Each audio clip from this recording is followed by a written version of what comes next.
journalism that I do about music, obviously. But journalism allows people, like Pete Hamill and me, both of us, the sons of an immigrant background, to work in the English language. Now, for Pete Hamill, the Irish people have a great tradition as writers. Pete Hamill is not the first great Irish writer. Believe me, they have a lot of writers. Not so me, because the Italian people did not come to this country as Pete's people did, speaking the language. We had to learn it. And also, most of the Italian people, like me and all the other Italian names I know, whether they're Sinatra or Coppola or Scorsese or Lady Gaga, they're all from southern Italy. Southern Italy is a largely illiterate part of the nation. No offense, believe me, but it's true. Because the people from south of Naples to Sicily, through decades and even centuries, were almost in a feudal society until the beginning of World War II, or to the end of World War II.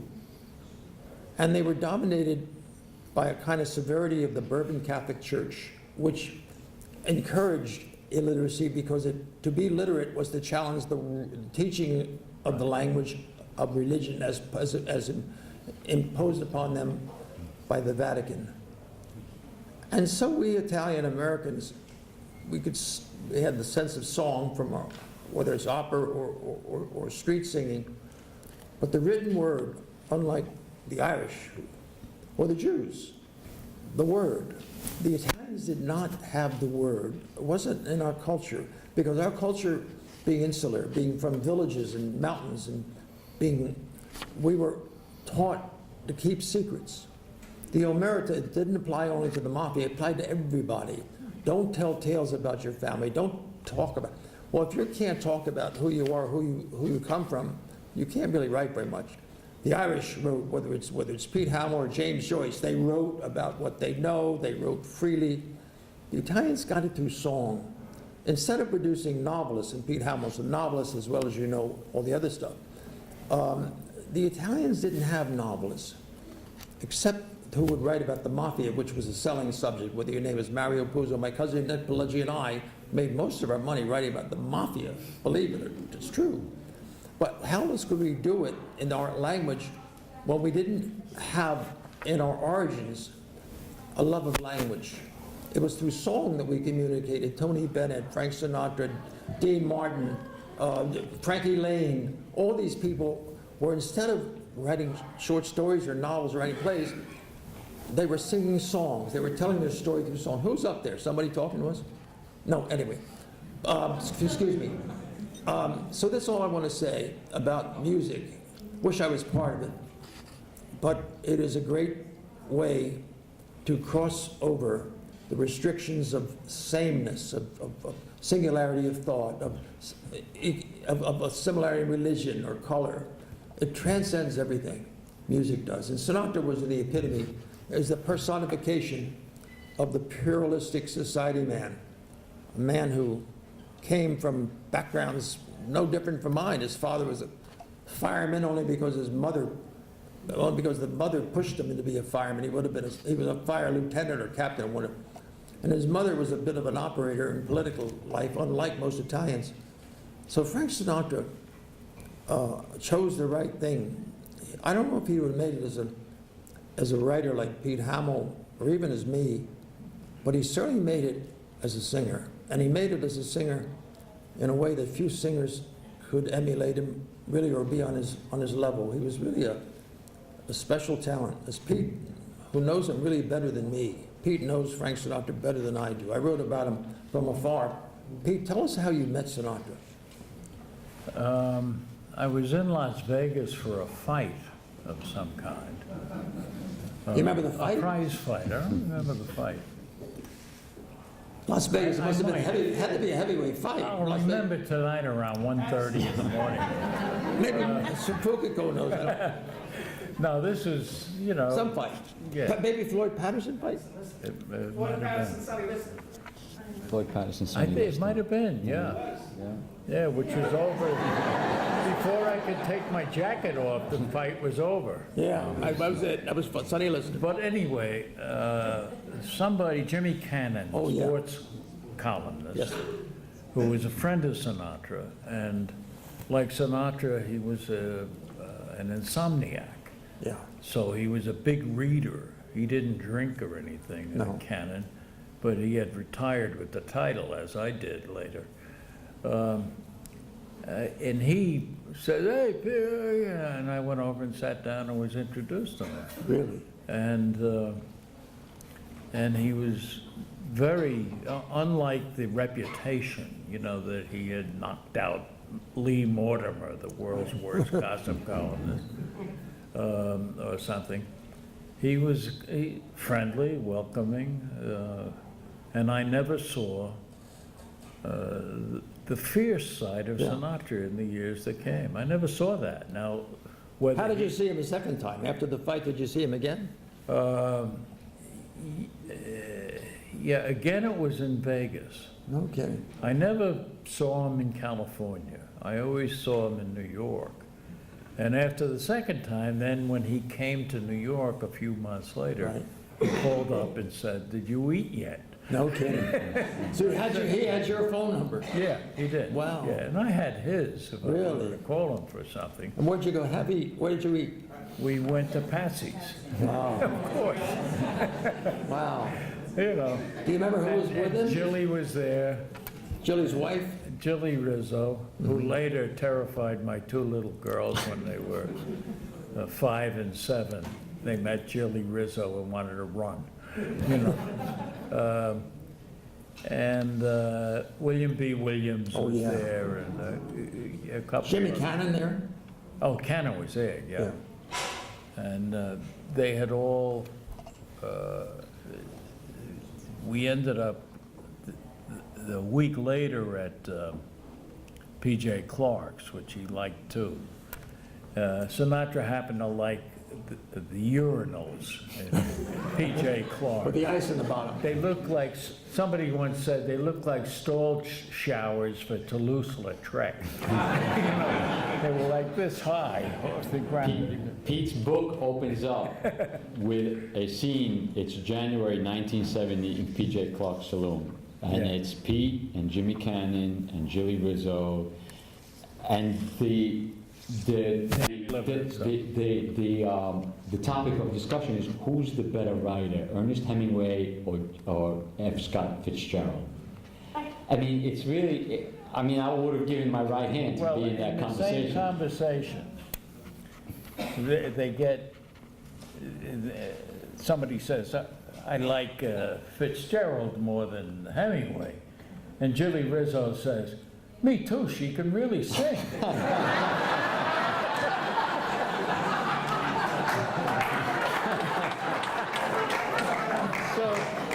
But what's fascinating is that Sinatra, you would think that Sinatra would have championed Hemingway. Yeah. Instead, Sinatra's favorite writer was F. Scott Fitzgerald. Yeah. And Pete has this brilliant insight of Sinatra as Gatsby. It's extraordinary. Yeah. In the sense that, well, both of them, both Gay's essay, Frank Sinatra Has a Cold, and Pete's book, have to deal with this kind of conundrum, which is that as public as Sinatra was, you could never really get to the essence of Sinatra. Yeah. And so I was thinking about this. It's almost like, you know, Citizen Kane, you know, Orson Welles. And then the question becomes, what was Sinatra's Rosebud? You know, how do we get to, and Hamill, I think, gets to it, and Gay too, in the sense that they both write that fundamentally Sinatra, his subject was loneliness, as public a person as he was. And the fact that he was surrounded by people until 3, 4 o'clock in the morning, he was a lonely man. Yeah. And perhaps it was because he was an only child, I don't know. But, I mean, that seems to come across in both of your writings. Yeah. And by definition, he became a great vocalist about loneliness. You know, and Gay and I have talked about this in the past.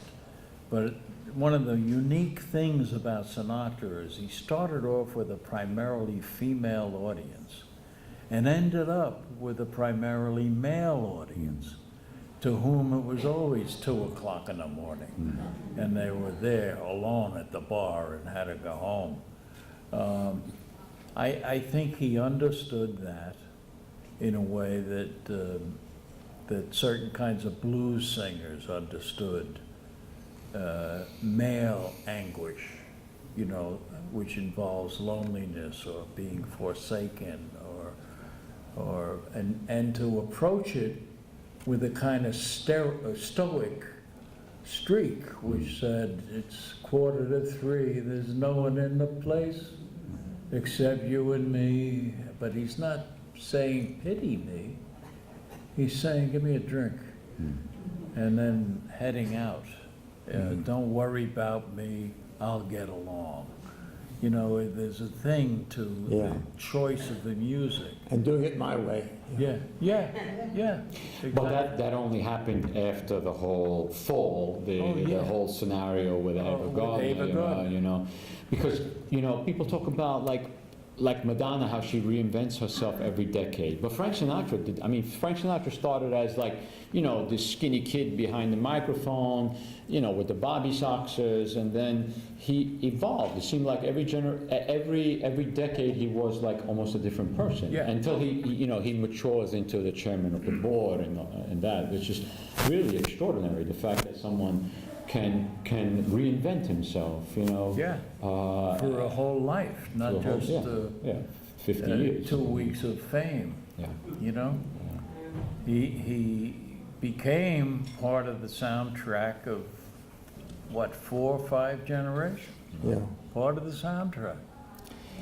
I hear certain music out of nowhere, and I remember where I was, where I lived.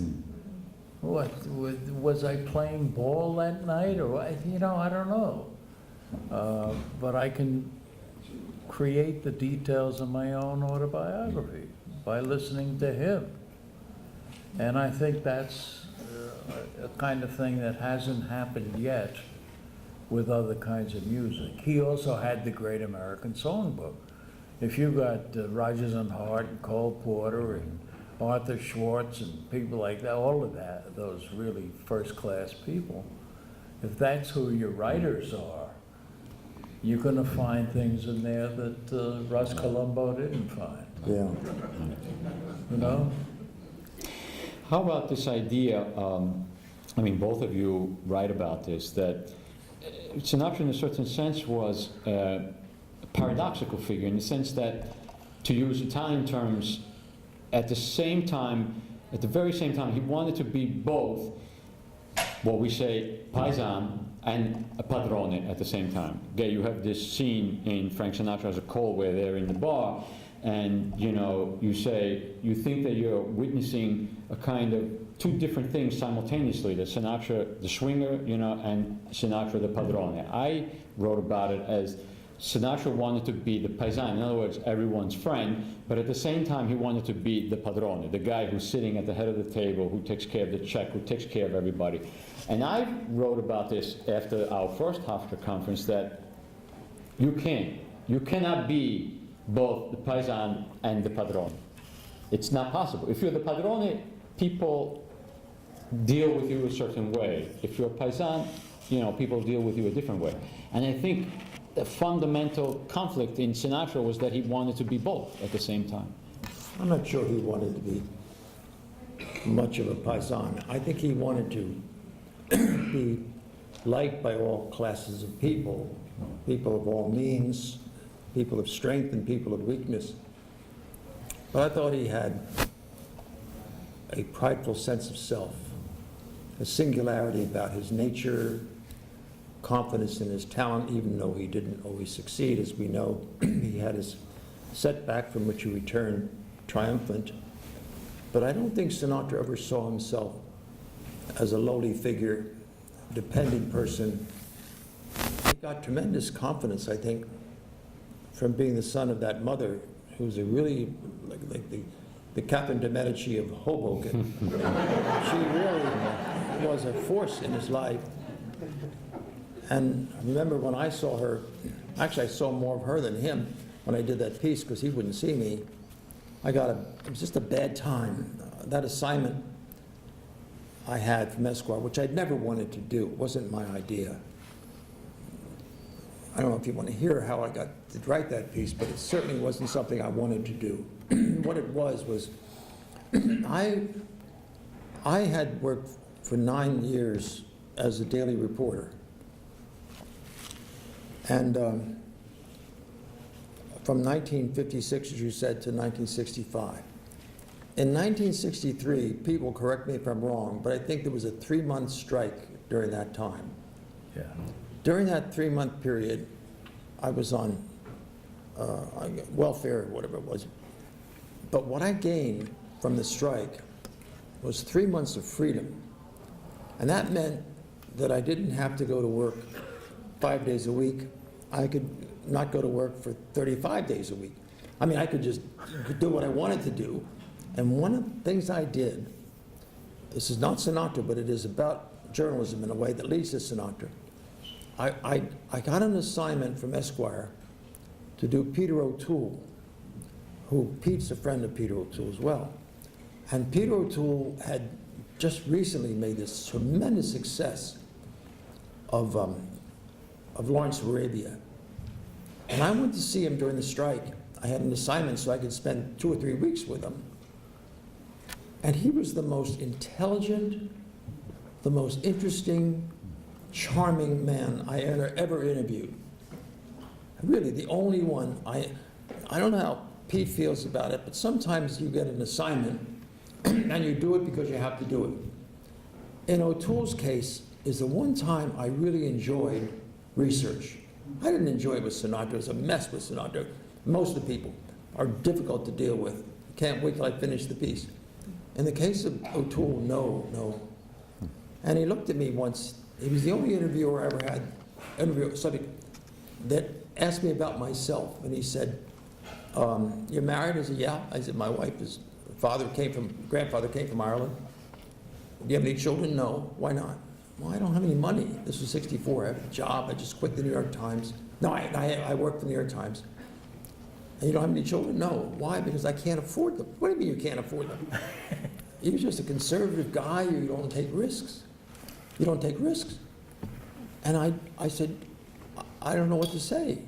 And I'm thinking, here I am, talking to this tremendously talented, famous person. He's taking the time and telling me I don't take risks. And I thought, well, maybe I don't take risks. And he said, "Where's your wife?" "She's in New York." "Why don't you ever come over?" "Come over." "Yeah, she can stay with us." You mean to tell me Peter O'Toole is telling me his wife was the actress named Shawn Phillips? We can call my wife in New York and she can come over and we can have big in his guest room. What incredible generosity this is. Well, of course, you serious? Sure. Nan, Peter O'Toole and his wife Shawn Phillips said we can come over here and you can stay. We can have a week and stay with his house in London.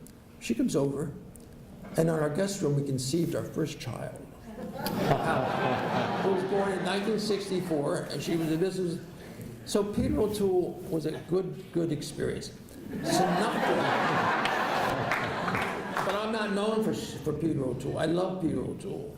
Pete also does, I think I do. Yeah, I didn't love Sinatra. I admired Sinatra. He shaped my life. Unlike Pete's, my experience with Sinatra was miserable. Miserable. And I didn't want to do it. And the reason I had to do it is because in 65, we had this 1-year-old child, Hamill by name, born in 64. In 65, I left the New York Times because I loved the freedom I got during that period of the strike I mentioned earlier.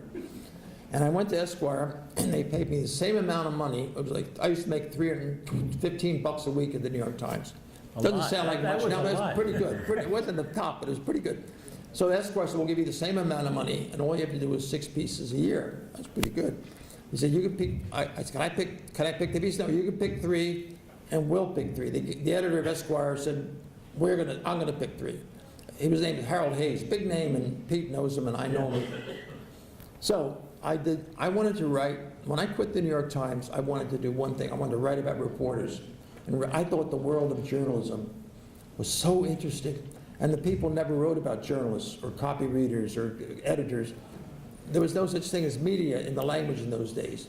And I wanted, since I was always in the home office of the Times, and I got to know all the people, including the other people, Pete Hamill and Tom Wolfe and Jimmy President, of different papers. And I thought, what a great world, what a great world. They don't write about it, but I want to write about it. I want to be the chronicler of journalism. So I went to Esquire saying, I want to write about this obituary writer, this crazy guy that write obituary, Mr. Bad News. I said, okay, we'll do that. So I did that. I want to write about this wonderful managing editor who's married to Harry Truman's daughter. His name is Clifton Daniel. I want to write about Harrison Salisbury, this great foreign correspondent, blah, blah, blah. And A said, well, you can't write about that. That's your first piece, you did the obituary. Second piece is Archer, Sinatra. I said, come on, Harold Hayes. Harold, God, he's been done in Life magazine, Look magazine, there's so many things. He's so famous you can't write about him. I don't think you can write about famous people, because what can you say to famous people? They don't even know, I mean, they're so controlling in what they can say. They're so conditioned to the soundbite, or they run the interview. They said, you have to, it's a cover story, it's easy, just go out there. The press agent, Jim Mahoney, said, he'll see you Monday, fly out Sunday, see you Monday, Tuesday. Do that, come back and do your piece on the New York Times guy. You want to do this Harrison Salisbury, whoever you want to write about. So I went out there, and I arrived Sunday night. Esquire, and many magazines, they gave you an expense account in those days. I don't know what Pete Hamill's experience is, but I know that I had access to a very fine hotel, the Beverly Wilshire. And I rented an Avis car, which I kept in the garage. First, when I arrived there Sunday night, I ordered a steak and a wine in my room. I had a nice suite. Jesus, great. The next morning, I called up Jim Mahoney. Hey, Jim, I'm here. Oh, are you? Yeah, great. When are we going to see Mr. Sinatra? He says, I don't know. He's not feeling well. Oh, what's wrong with him? He has a cold. Oh. It'll take a couple of days to be all right. He said, well, it's not only that. He's not feeling very well about your being here. I said, it was all set up. Harold Hayes told me the cover story. It was all set up. All I had to do was show up. Well, not really. Because his lawyer is worried about this goddamn Walter Cronkite we hear is doing a CBS show on Sinatra's alleged connection to organized crime figures. And I said, listen, I'm not writing about organized crime figures. Well, Sinatra's lawyer, Mickey Rudin, or whatever his name was, what's his name? Yeah. Mickey Rudin? Yeah. Mickey Rudin would like to see what you're writing. Oh, come on, Jim Mahoney, we can't do that. I couldn't do it at the New York Times. I can't do it at Esquire. We can't do that. But then maybe you have to go back. I thought, oh, great. I can go back. I can do what I want to do. I have to do this thing. But I said, I'm going to call the editor of Esquire and tell him what you told me. So I called Harold Hayes. I said, Harold, he said they're going to see it. Of course, we can't do that. And he said, well, what do you want to do? I said, well, I can come back if you want. Or if you want me to, I can stay out here and try to see other people. I always thought my strength as a journalist, if I had A at all, was I'm very comfortable with people outside of power. I'm not so comfortable with power. I'm more comfortable with people, the ordinary kind of people that I grew up with, my hometown and people I knew. And because I was a son of a store, when you're a shopkeeper's son, as I am, you get to know customers of all kinds. And because of your parents' training, they say, be very polite to customers. After all, they're giving us, that's how we're living, having good customers.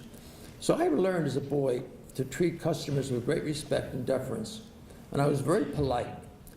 And I managed to be a good journalist on the New York Times, not by front page stories. I hated it. I don't want to be in the front page.